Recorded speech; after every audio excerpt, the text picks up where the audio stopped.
Hello, my name is Ramona McKee with QuickToStitch.com. I'm Reagan Dickinson with Graphics Pro. This is Charlie Calvary. You're listening to Two Regular Guys podcast. Hosted by Terry Combs RG, regular guy, and Aaron Montgomery. The place to be for industry news. The best dad jokes on earth, along with relevant topics to apparel decorators. Prepare for the wow.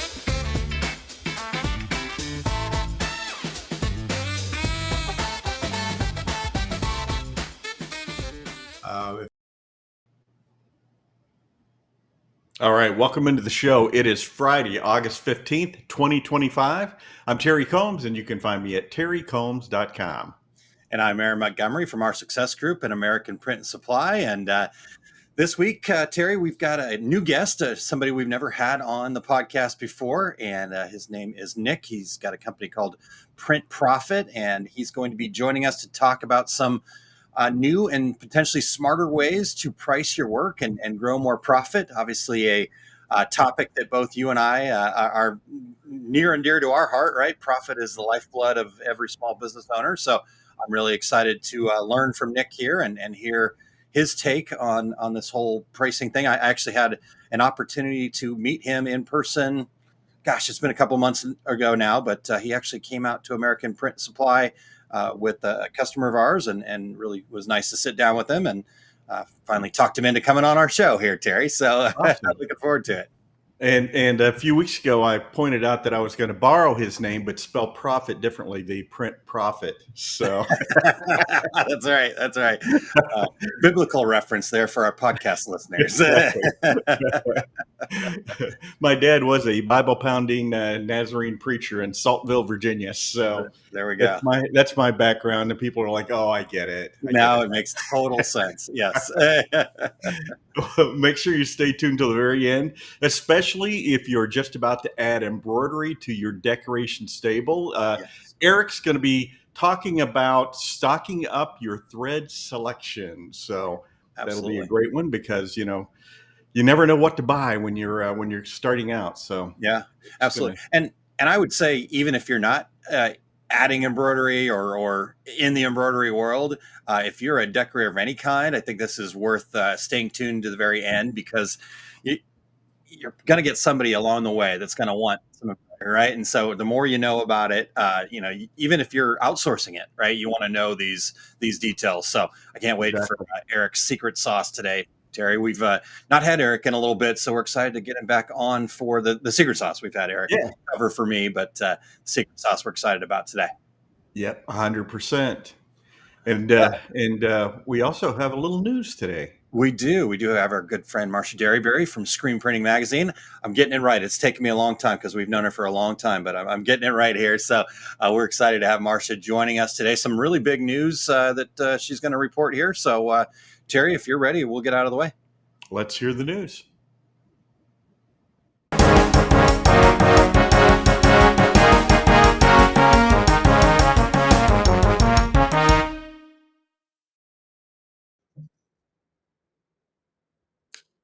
Howdy, regulators. Okay, the transient gypsy can't stay anywhere. So today we are live shooting on location from frozen tundra of Dallas, Texas, from my sister's beautiful home, who obviously does a little bit better than me. But yeah, I'm really not here to do the news. I'm just here to plead and beg any of my apparel manufacturing friends to send a parka because I'm freezing my butt off. So anyway, as Terry said, get ready for the fast talking Texan. I can be, but I got two huge things. Hi, Cassie, by the way. I saw you're on there. And so I was really excited, and it just was luck of the draw that both these things hit this week. So one hit Monday, one hit Wednesday. You probably already heard about them because they're really, really big news, but this is the first opportunity any of us have had on any kind of podcast or live interaction to talk about them. So the big biggie is that Gildan is acquiring Haynes Brands for $2.2 billion, and that's to expand their apparel portfolio, not only with Haynes, but also Maidenform. They have that whole retail end of underwear and lingerie and stuff. But the press release referred to it as Gildan is buying the struggling Haynes Brands for $2.2 billion. And it's a deal that gives the basic apparel maker access to household name retail brands like Haynes and Maidenform on Gildan's half because they have, their socks and stuff, but not the Maidenform and stuff. Gildan also makes American Apparel and Peds. They say that Hanes brand sales have fallen for this consecutive 3 years and actually hasn't turned a profit since 2021. So Hanes, you may recall, had sold their Champion brand last year to the Authentic Brands Group for $1 billion. And then Target announced in February a multi-year strategic partnership with Champion. So they were rolling out products at the retailer store and on its website. So the direct quote from the Hanes brand chairman, Bill Simon, in his statement Wednesday says, as part of Gildan, Hanes brands will benefit from an even stronger financial and operational foundation that's going to lead to new growth opportunities. And that's helping to power further innovation and a broader product offering and reaching across several different channels and geographies. Now, Hanes brands shareholders will still receive 0.102 common shares of Gildan and 80 cents in cash for each share of Hanes brands common stock. You know, it's all when you get to companies this big, it's all very that kind of scary my dad investing stuff. So anyway, but it's all going to be good. The word Hanes is not going away. Nobody panic.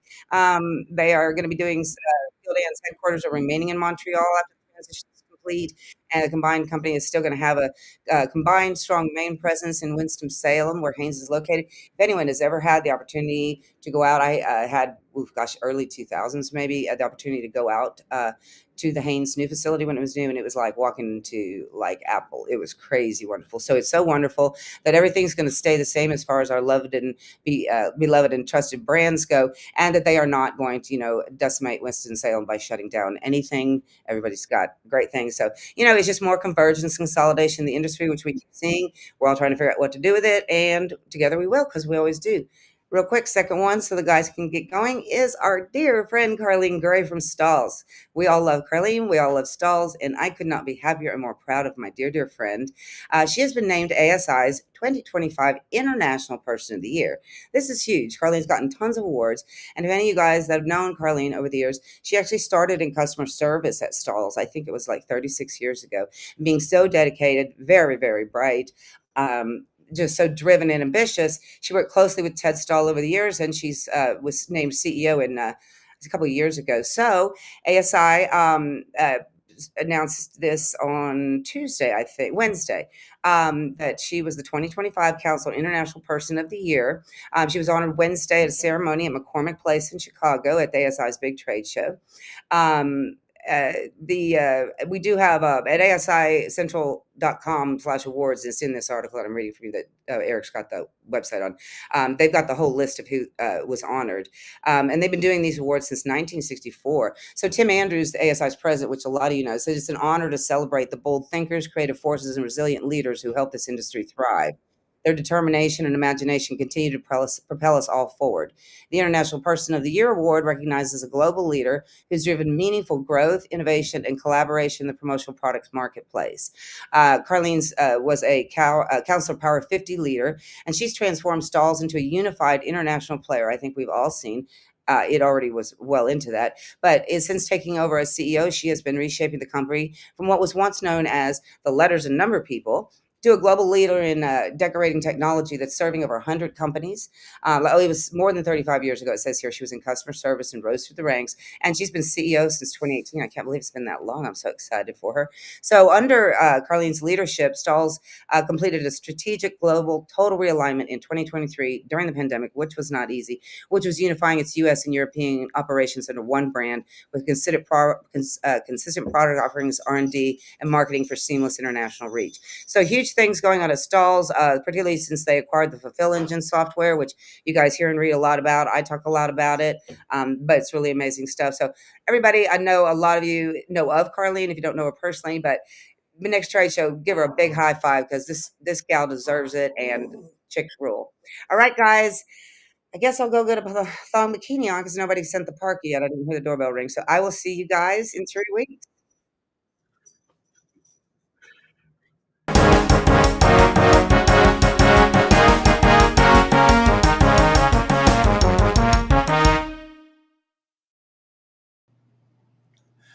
All right, Terry.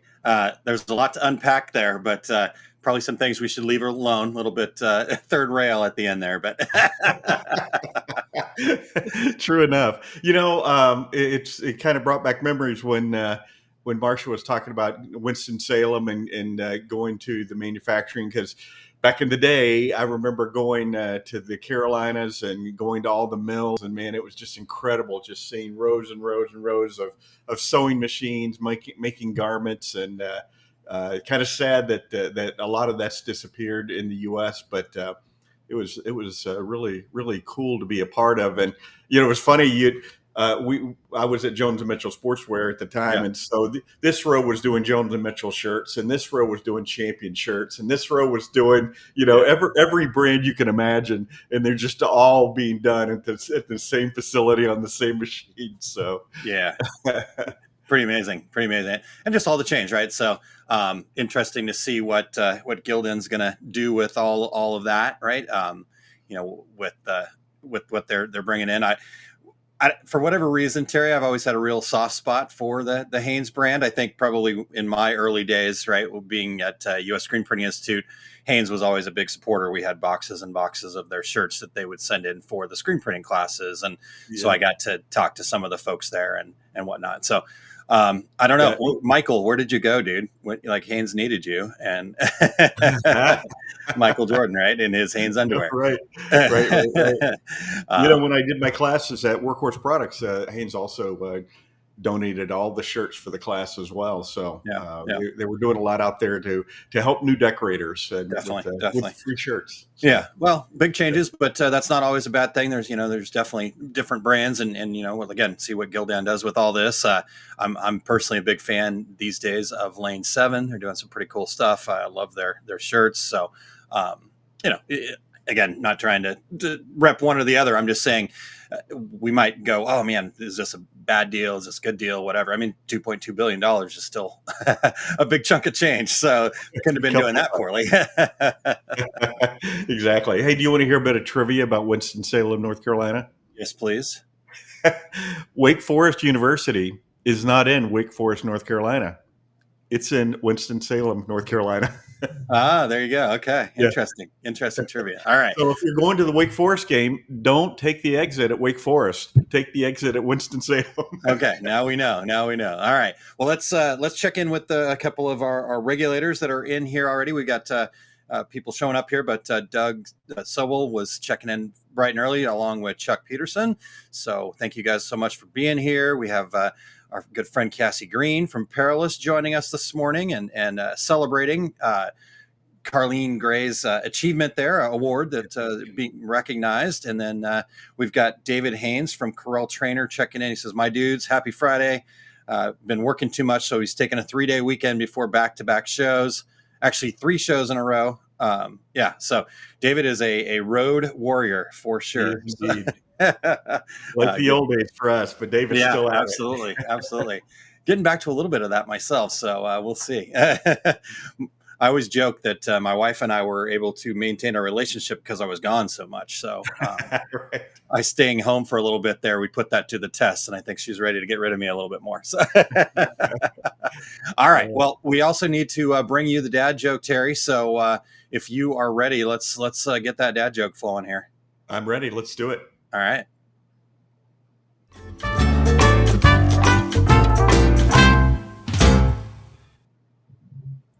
Aaron, I'm sharing the dad joke telepathically today. Oh, wow. Okay. I thought I felt something, huh? Yeah. So if you think of something funny, that was me. All right. So there you go. So now that means all the rest of the day, if you think of something funny, you have to give Terry credit. We could just sign off now because Eric clapped and nodded affirmatively. Yes. I'm done with the show. So does this mean we can never do another dad joke? Is that we found success? Mic drop, or what they call jump the shark, right? Those of us that are old enough to remember Happy Days. Right. That's when Happy Days was over, the day that Fonzie jumped the shark. All right. So they had 3 more seasons after that. But anyway, I didn't watch them, so All right. Well, before we dive in, we want to thank everybody for checking out the Two Regular Guys podcast. We need your voices still.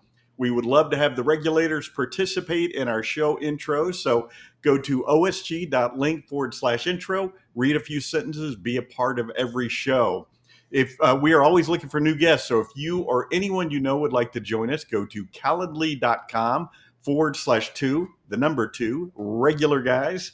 To book a future episode, or email us at info@tworegularguys.com with your show ideas. If you are listening to the podcast version of the show, we would appreciate you sharing the Two Regular Guys podcast with all of your industry friends so they can become regulators too. We would appreciate you giving us a review on Apple Podcasts, Spotify, iHeartRadio, Amazon Podcast, YouTube Podcast. Wherever you do your podcast listening, we are there. And if you're watching us live right now, please join in with your comments and your questions. Absolutely. All right, Terry. Well, we're excited to get Nick in here and talk about profit, right? I always remind everybody that profit is not a dirty word. So for whatever reason, sometimes we get this sense of like, oh, I can't make a profit, or my customers don't want me to make a profit. That's not true. Your customers do want you to make a profit. They just want to get what they expect. So talking about profit, are you ready to do that, Terry? Let's do. Bring in Nick. Grab Nick there. Hey, Nick, welcome in. Gentlemen, good morning. Thanks for having me. Absolutely. Thanks for coming. Hey, so Nick, we don't do the standard bios, reading somebody's bios. You're perfect twice in your life: the day you're born, then the day you write your resume or your bio. So, but we want to learn a little something about you. So tell us a little bit about yourself and your journey into the industry. Yeah, so Nick Gawreluk, born and raised here in St. Paul, Minnesota, tropical Minnesota. Come visit us in the wintertime. And so, man, I'm really fortunate in life. Fell into screen printing by complete coincidence in high school, right? Signing up for classes, math, science, T-shirt printing. Let me think about that for a second. T-shirt printing. And that was just really cool as, young kid to exercise the left and right hand side of your brain, the creative design, and then the making it, the running the business. And long story short, I've spent the last 15, 20 years working around the world in our industry, seeing it from all different angles. And that led me to start this software company called Print Profit. Awesome. Wow. Cool. So, yeah, I mean, that's a really good point, right? Like, as a kid, if you get that opportunity, man, what a cool way to exercise both those things. So there we go. Good reason for us to be encouraging more of our high school kids. I've got a young man that's going to be a freshman next year, so maybe it's time to get him into the business here. All right. Well, Nick, we're excited to have you. As I mentioned, we love talking about profit. So let's dive right into this idea of pricing. You've got your software company. We're going to talk about how that works and whatnot. But I just want to really kind of get from you right away here. Where do you think printers maybe misunderstand costing their work when it comes to the whole pricing game? Yeah, so I'm very fortunate to have had the opportunity to work with some of the smallest to mid-sized to some of the biggest printers in the world, and see from firsthand experience, right, a lot of different angles. So let's just start with, on the extreme side, not having any idea of cost and running blind. We've got that scenario. Yeah. Where I see a lot of the industry who doesn't live in that world, they go back to the old hand-me-down hourly rate books and these crazy formulas where we're trying to take all of the costs in the business and arbitrarily put them into a job. And then we put up our hands saying, this is so complicated. I don't fully understand it. And I hope on the other end of this math, there's something good at the end. And then you enter into kind of print profit world where we really say, let's go back to the basics, keeping it simple and keeping it truthful. And we're a big fan of looking at what does the job cost us by what's known as variable costs. And don't log off of this. It's not complicated. It's common sense, right? I got new hats yesterday. So it costs the blank, the DTF transfer, and maybe the sales rep got a little commission, right? Those are really, what are the core costs of the job? I'm not talking about the insurance of the business, the rent, the toilet paper, the subscriptions. We're not talking about the cost of that in this hat. We're just going back to the basics. So I hope you can kind of see the spectrum. I don't know my costs.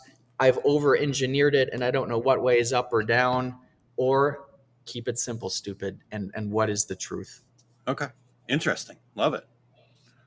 Well, I'm sorry. Go ahead. Were you No, gonna say- I'm excited to dig into this more. You've got me intrigued already. So, when you talk about those types of things, what are some of the common pricing formulas or approaches you see decorators use that actually put them at risk? Yeah, you got shooting from the hip, gut feeling, right? Been working in the business for decades. You know the market, and whatever crazy formula might be going on here, we've got that status quo. Yeah. We have what a lot of the softwares shops use around the country is like a pricing matrix, which has good intentions, right? Like we're in custom manufacturing, that's complicated. Every job that hits us is different or unique. So that matrix is trying to say, like, if you put in outputs, can it spit out an output? And hopefully there's good mechanics in there.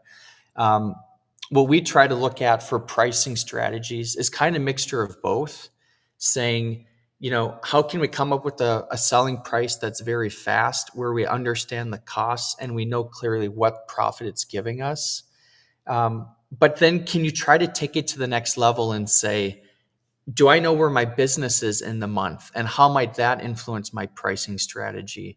Who's the customer that we're providing this for, and what is their willingness to pay? If it's a last minute rush job, and we're the only folks in town, I think we add a lot of value. We should capture some of that. Are we taking in consideration some last minute things? So just kind of like that analogy of, I don't know my costs, or I've over engineered it, to keeping it simple. I see the same thing on the pricing side, shooting from the hip, gut feeling, to more complex pricing matrices, to, is there kind of a holy grail in between where you're checking the boxes of having good knowledge and fast decisions at your fingertip? Interesting. Nick, I feel like you're talking directly to me when you said been in the business for decades. Like decades, Terry, though, like decades. No. That's valuable because you do know the market, and having that feeling and willingness. So it's not to discredit any of that, because that is important. Because you could have a formula all day long that would say sell for X, and the market could say pound sand. Yeah. I'm sure you would like to sell it for that. And the market is very, as we all know, it will put you in check. Yeah. Well, Nick, I love that. That gives us a really good framework. I'm just curious, like, why might those other strategies put somebody at risk? Like, where's the potential failure points there? Yeah, I'd say it goes back to not having clarity for that one job. Okay. What's left over truthfully, and then to help you cover your overhead and get to profit. So it's a little bit of both. Like that one job, what is that clearly giving you at the end of the day, sales minus those costs, but then also knowing, hey, my overhead for the business, and until I clear that overhead, I'm not going to see a penny of profit. So it's a little bit of, you need both sets of the equation. You could know to a T, based off of a formula, how much profit is the job giving you, but we can't forget the overall business at hand as well. Gotcha. Okay. Well, that's perfect, because I've been curious. Okay. So we understand maybe some of the misunderstandings, or, areas where we could put ourselves a little bit at risk if we're not thinking about the big picture, but also, like, I love your concept of, keeping it simple, but maybe just walk us through then, what a profitable job might look like versus then just a break-even one, or maybe even a loss. Yeah. So I think the simplest way to put this is, when you calculate your overhead costs every month, let's keep a simple, easy number. And I'm sure a lot of people listening wish our overhead was $10,000 a month at our shops, but let's run with that. Yeah. When you look at, what did you sell the job for, this hat, and what were the variable costs as I'm defining it? So the blank, the material, any sales commission. Let's say you didn't do this in-house and you outsourced it, that would be a cost. And then maybe you had to ship it to the client. Those 4 costs. What's left over? That's called contribution. And those dollars is what you have very transparently to cover your overhead. It's almost like a thermometer. Every job you produce, when you run your business that way, sales minus those core costs. Yeah. It's a thermometer, and it's going up and up and up. And the minute you cover your overhead, you're into profitability. So from that perspective, just hang with me. Yeah. if you're selling a job and you're subtracting those costs, and those costs are more than what you're selling it for, you're going backwards. You're not giving any ammo or fuel from that job to cover the amount each month. And in the same way, if it's anemic, you have little to no contribution dollars left. You're looking at Mount Everest, and how the heck are you going to climb that thing? With these tiny little steps. So hopefully those kind of analogies are helpful, but it's just making it simple and truthful. And I can't tell you how many businesses I've worked with who will fire a customer. They'll get rid of a division. I'm going to make something up, wide format, because it's losing us money. But it's like, man, this is so dangerous and a slippery slope, because when you look at that job or that customer or that part of your business, if it's generating positive contribution, it's helping you get to that business goal of getting to profit land and covering your overhead. But where shop owners and business leaders really get it messed up is by putting in their cost in their jobs, all the costs of the business. And then, yeah, it does look like each job you're making nothing, and you would want to fire that customer. But because you've screwed up the reality of the costs, you're making bad decisions that's moving the business actually backwards. So interesting. In my journey, I've just found it so rewarding to just, let's keep it simple, let's keep it truthful, and let's have that as our North Star. Because this, I firmly believe, well, good intentions, it's not helping us, and especially in today's just brutal conditions. Yeah. Interesting. I love this. And this is what I love about bringing people in, Terry, because in a lot of ways, you guys know, I work with a lot of folks that are, Doug says here, how do I calculate for work out of my garage? I don't really have much overhead. Right. And so what I've found is that first thing that you said, Nick, people don't even know what it costs them to be in business. And so I've tried to build a guardrail for them to, okay, let's at least calculate that in. But I like where this is heading. So it's making me rethink stuff as well. So this is great. One of the things that coming out of some of the formulas and whatnot is this idea of, okay, you talk about materials. Like I see it on Facebook all the time. What should I charge for this? And somebody says, double your blank for wholesale and double that for retail, that kind of simplified formula. But I'm assuming, and I know that this to be true, but I want you to share with us, what are some other things we need to be considering then when we're pricing? It goes back to, where's the business in the month? Where's the business looking to go? Who is that customer? What are their needs? What's their willingness to pay? So there's some areas where we can massage that price. And I find a lot of shops find success with we want to be at a certain margin ballpark. Mm-hmm. And then let's just use our common sense to say, do we need to massage that accordingly, right? If we can see clearly, we're not going to make any money this month, your willingness to maybe, offer a little discount and bring that job in to help reverse that situation, that might be heightened. Or you're slammed, you don't want to pay overtime.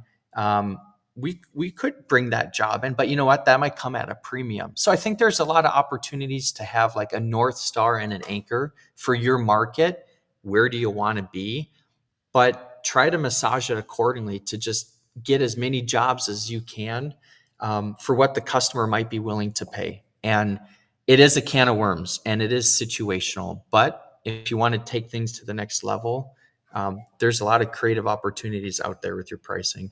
Yeah, I love it. Yeah, because I've always talked about the fact that pricing can be an art and a science. It's really both, right? You have some of that guardrail that you've talked about, I've talked about, but the art of it part, and that's what I'm really loving you sharing all this. So, Terry, what else? Well, there are all those folks out there that say, well, I followed the formula. I did the double the cost, or I did this calculation or that calculation. I read a book. I'm still, but where's my profit? So what are some of those hidden profit leaks that you run into again and again? I love the question, and it comes down to that formula is inherently wrong. We're going to go back to a history lesson. So Cost accounting came out of the Industrial Revolution. And that's when factories started coming up, railways, textile mills, right? This big infrastructure. Yeah. And the accountants were saying, well, what does this mean for business and products?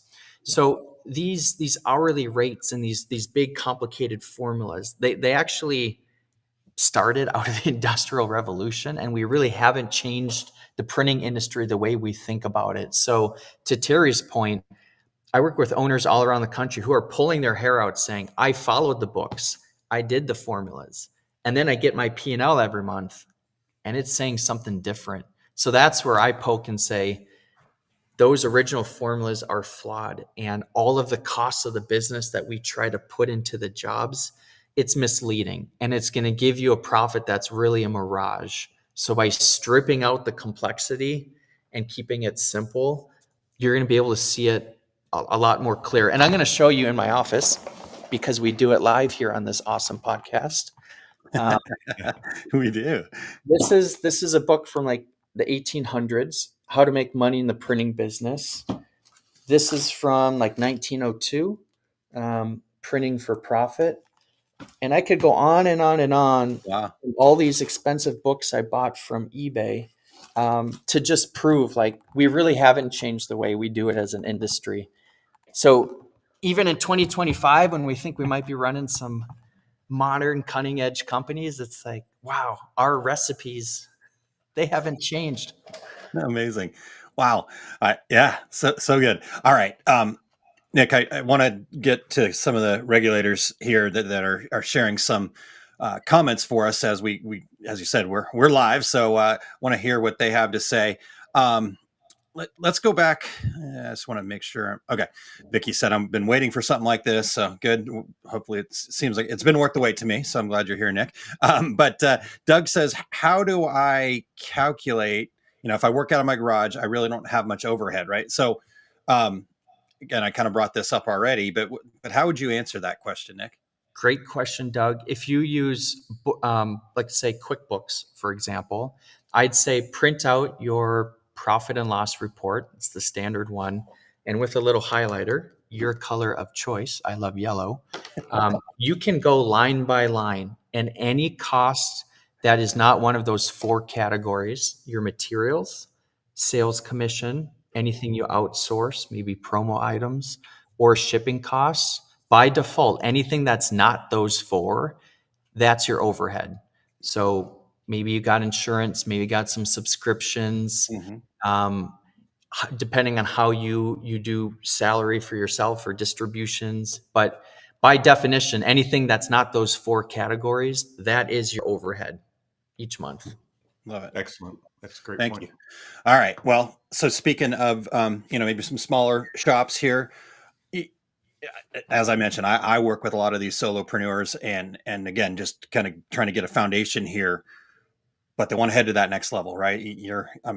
I know you're working with all sorts of different shops all over the country, but I know you definitely have worked with a lot of the bigger ones as well. How can they begin to really change their own mindset to think more like a profitable business?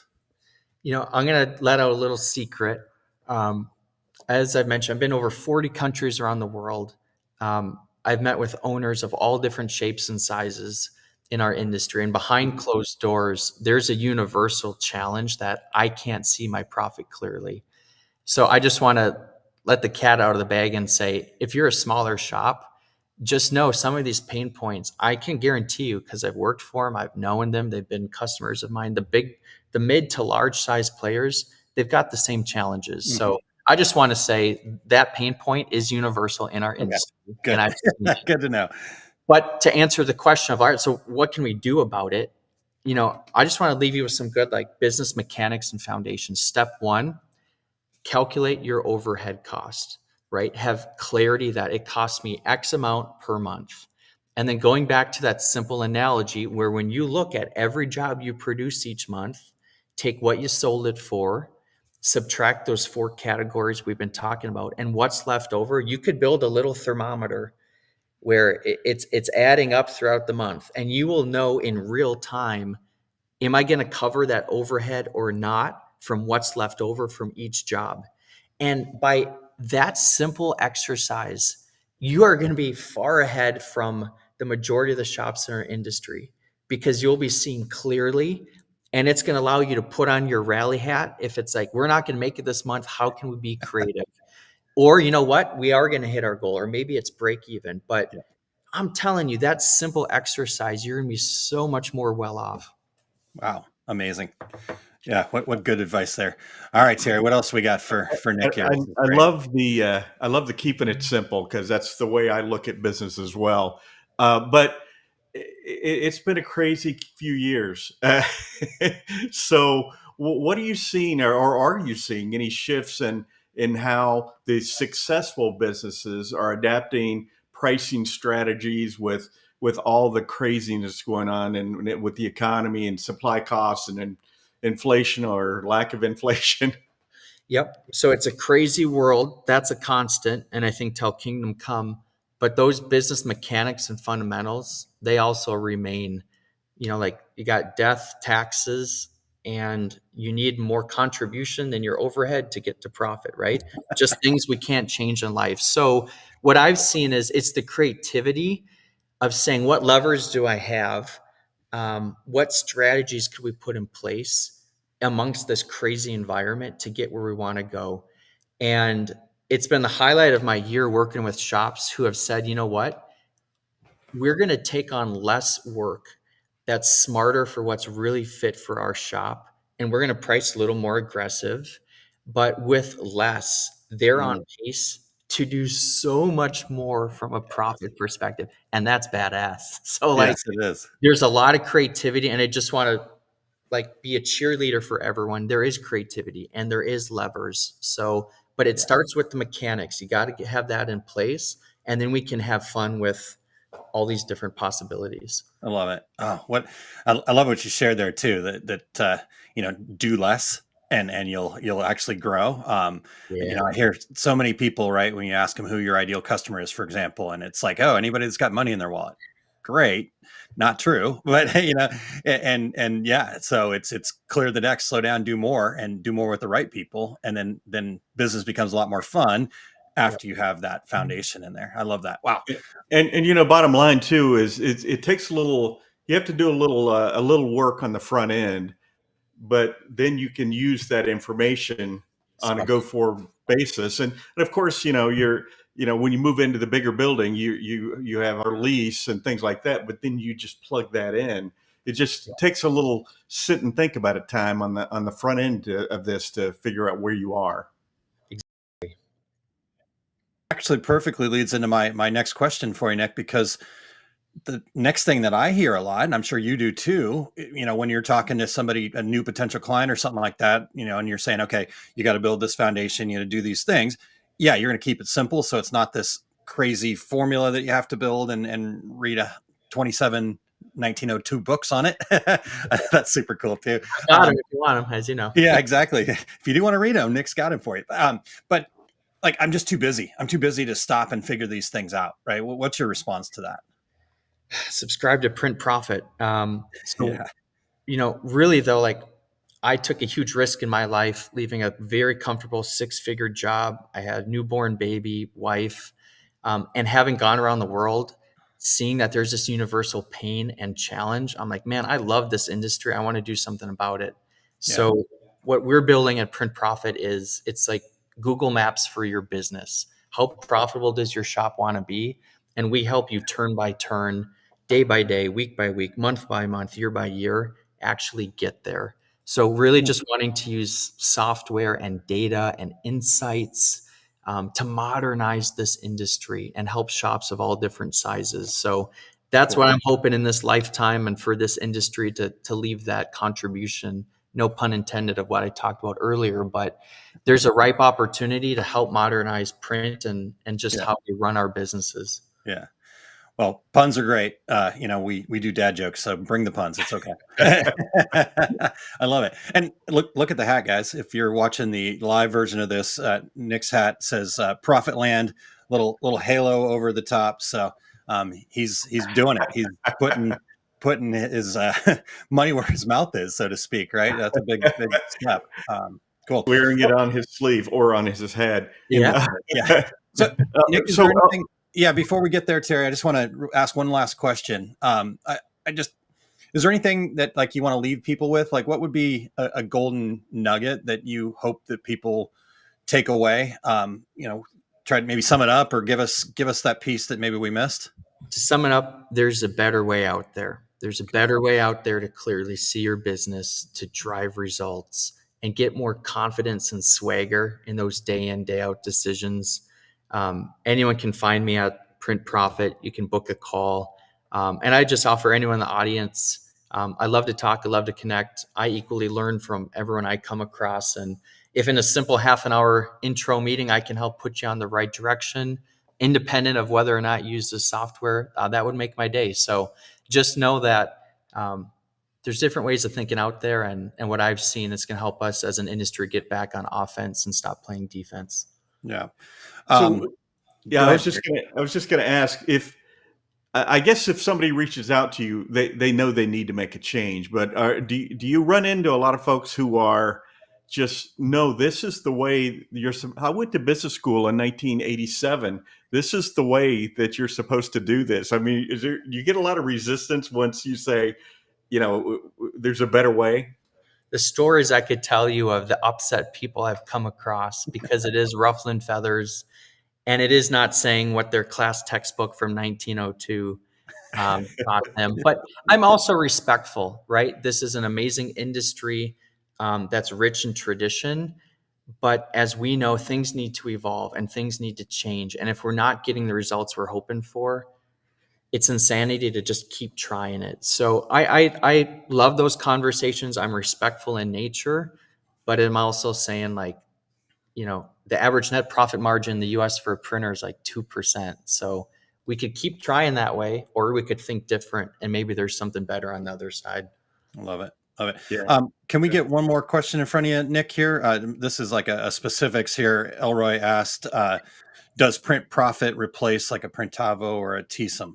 I'm just curious. Yeah, love the question. So we're not here to reinvent what the awesome folks at TSUM, Printavo, Deco, Shopworks have done.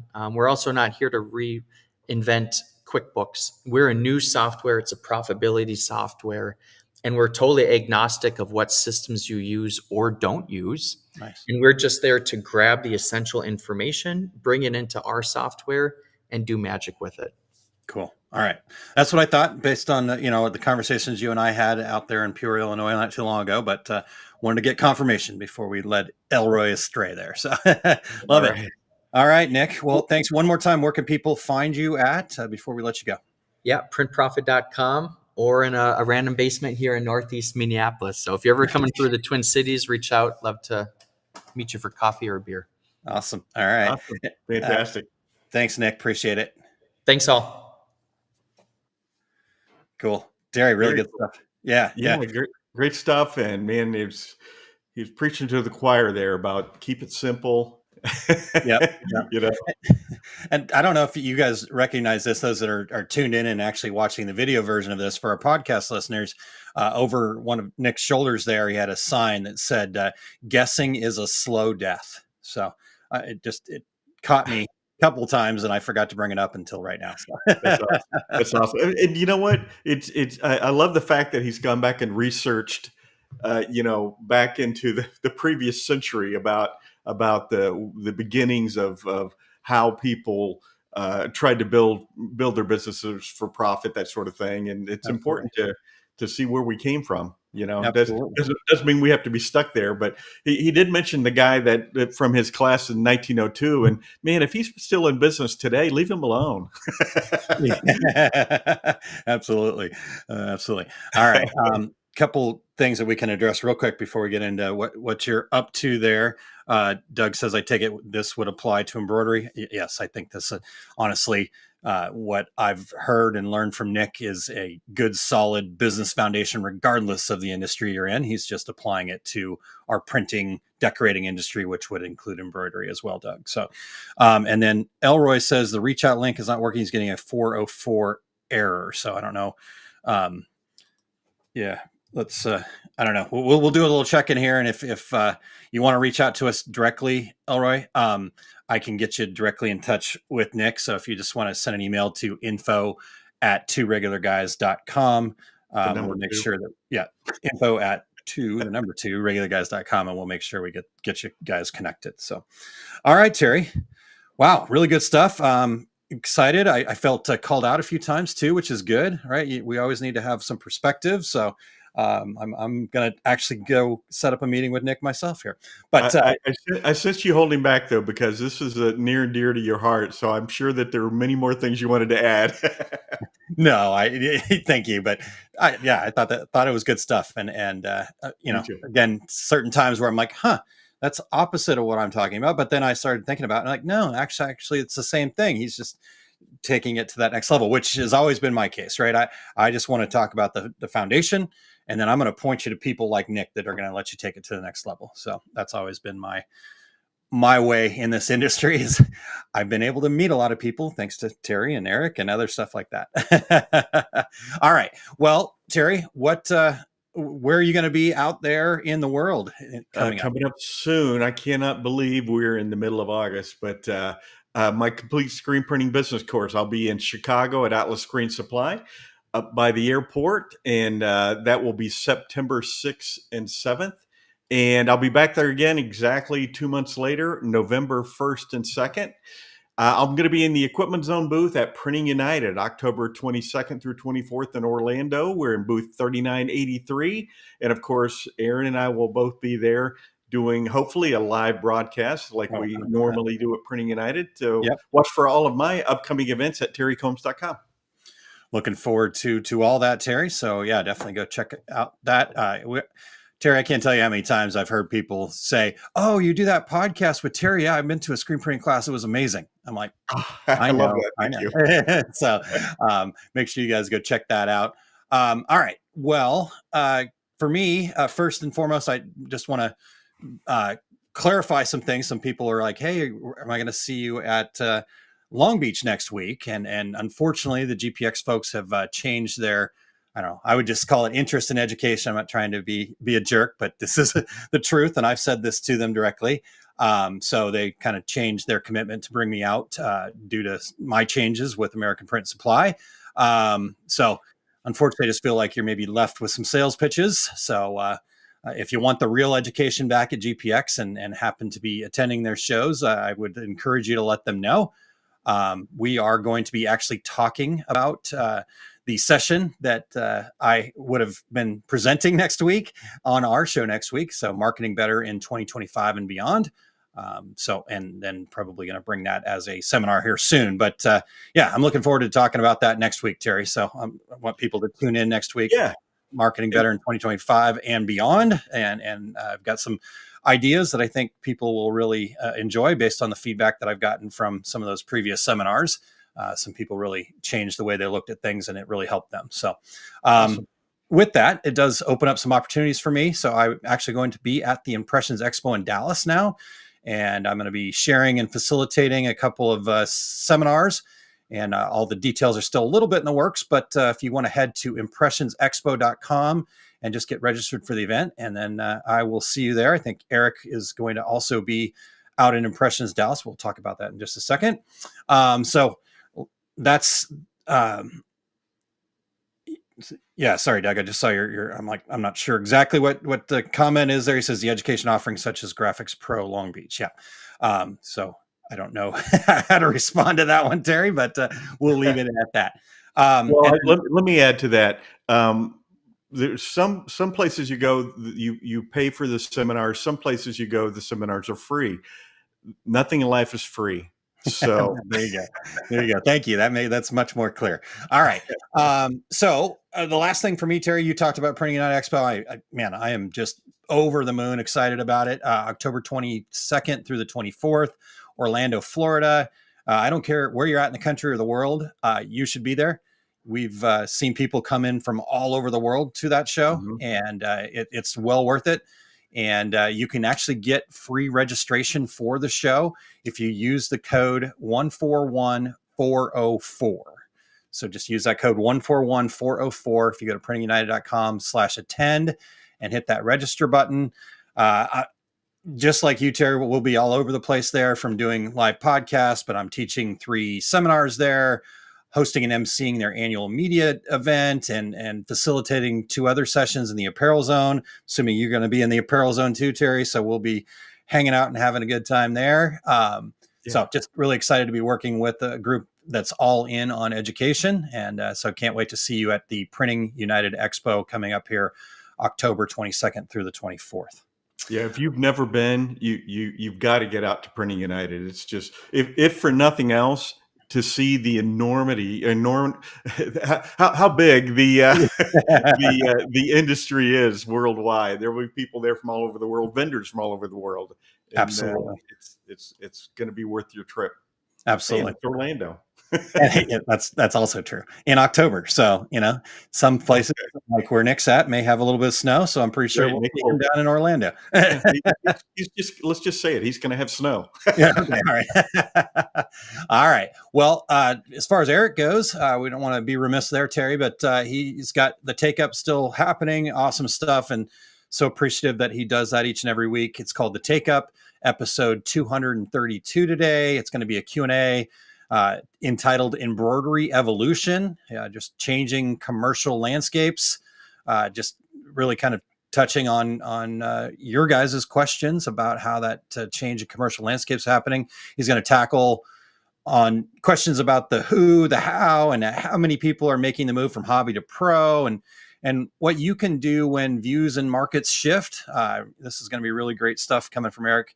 If you want to join him at 2:30 Mountain Time or 4:30 Eastern Time, it's the same time, by the way, folks. But to share your experiences there, Eric's still hanging on to that Mountain Time. I love it. But if you'll check out ericcampbell.com and then you just click the Take Up tab at the top, you're going to find that show and all the previous episodes. I know it's episode 232, but there's bonus episodes in there, so even more. And then, as I noted before, Eric will also be at the Impressions Expo in Dallas. He is teaching the Techniques Toolkit and all about mascot embroidery and digitizing. So a really good embroidery group of sessions from Eric out there at Impressions in Dallas. So I'm looking forward to seeing Eric in person. It's been a while. So. All right. Well, we teased the secret sauce, Terry. Should we get to that? Let's do. And Eric is not only giving the secret sauce, but he's pushing the buttons.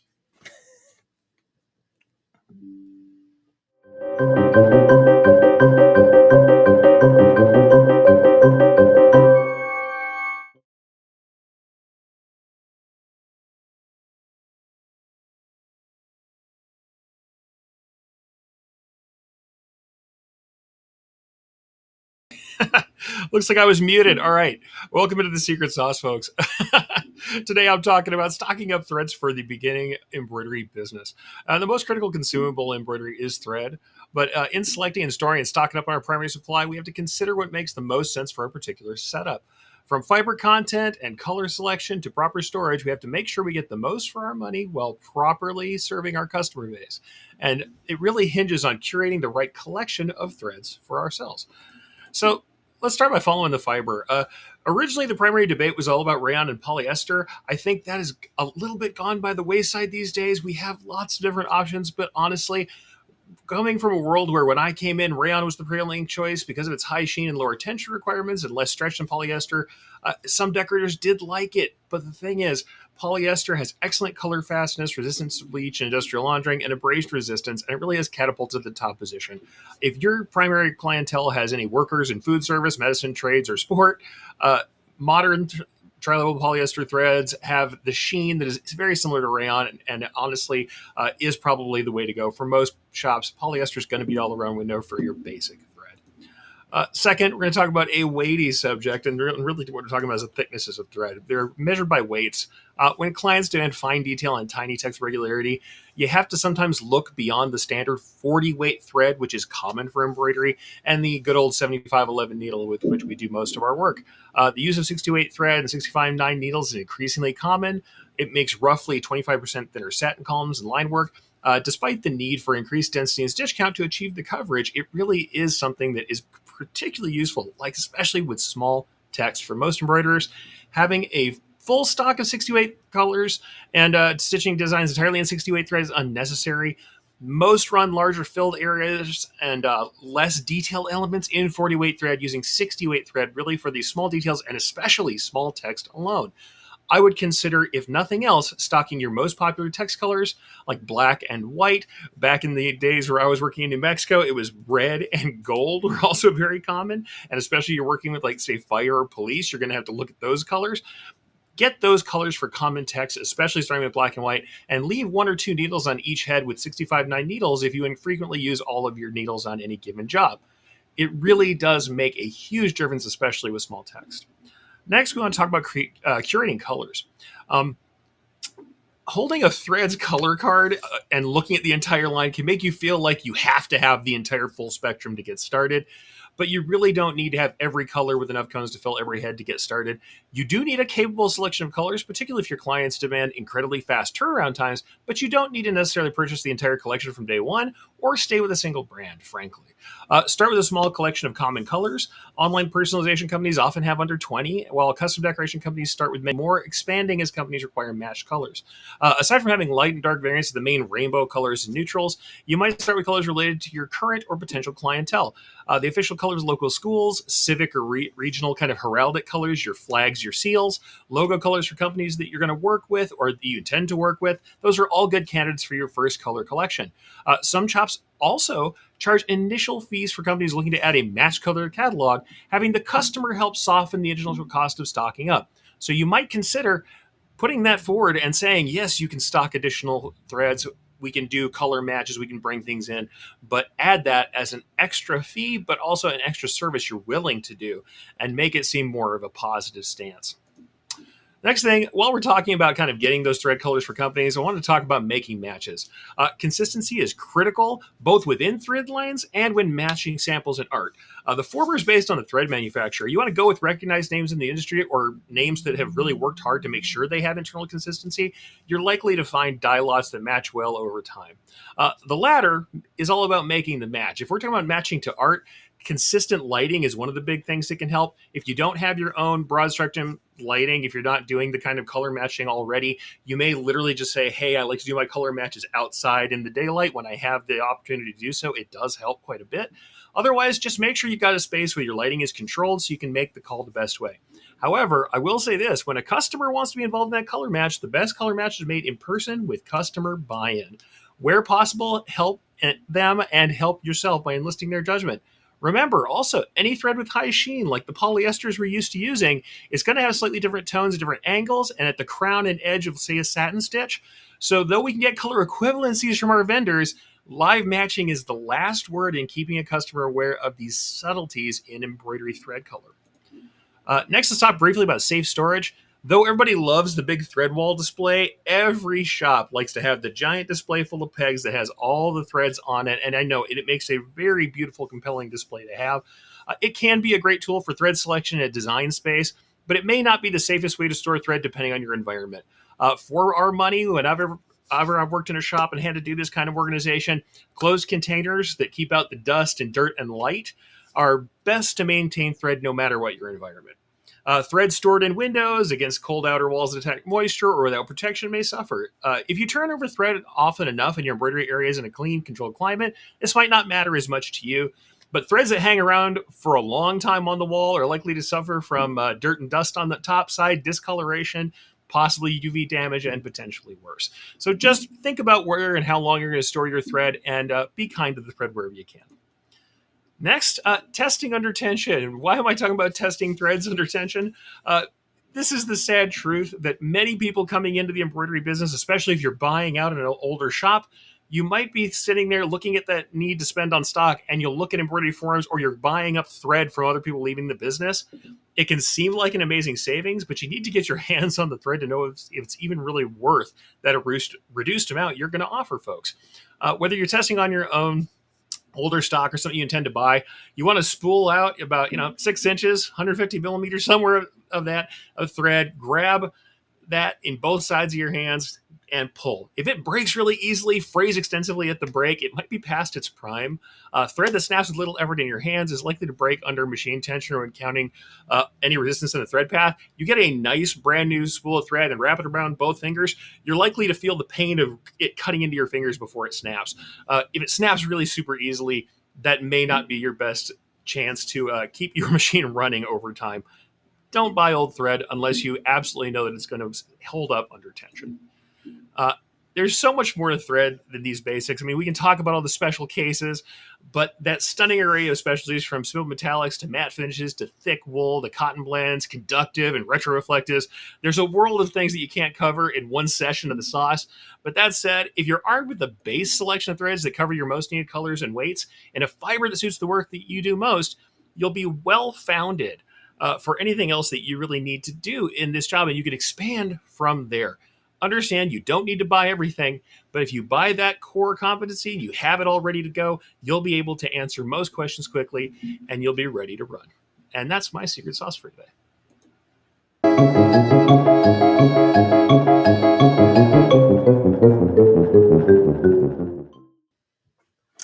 That was great information, especially the storage. How many embroiderers out there listening to this are going, crap? Yeah, I bet a lot. So, yeah, definitely.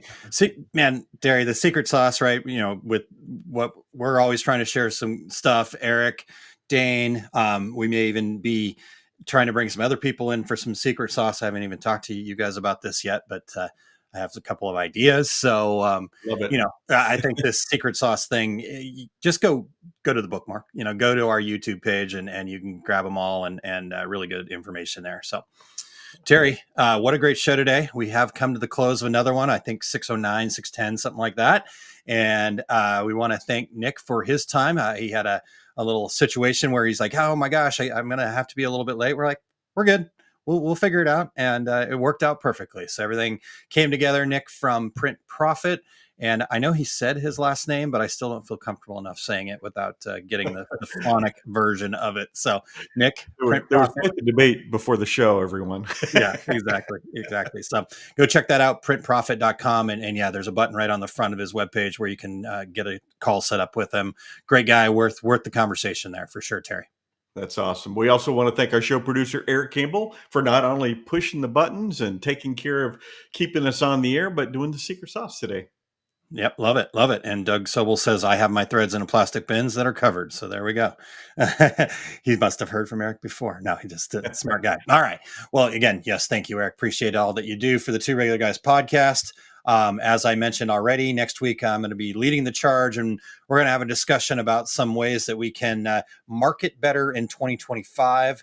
I've got a little formula called the 3 I's that I think people are really going to get a lot of information out of. And now that I get to unpackage that from the seminars at Graphics Pro, I'm excited. I'm going to bring my A game, Terry. Awesome. Looking forward to that. And until then, I'm Terry Combs. He's Aaron Montgomery. And that was the Two Regular Guys. Here we go. We're out. Awesome. Thank you for tuning in to this week's episode of Two Regular Guys. We're here because of listeners like you, and we're so grateful to have you on this journey with us. For more valuable insight, be sure to visit our website, 2regularguys.com, and join the conversation on our Facebook page. And hey, if you or someone you know has expertise, a unique perspective, or a story worth sharing, we'd love to have them as a guest on the show. Just reach out. Remember, success in this industry isn't just about the equipment you own or the techniques you've mastered. It's about the mindset you bring and the connections you build. Keep learning, stay curious, and don't be afraid to think differently. Keep pressing on, and we'll catch you on the next episode of the Two Regular Guys.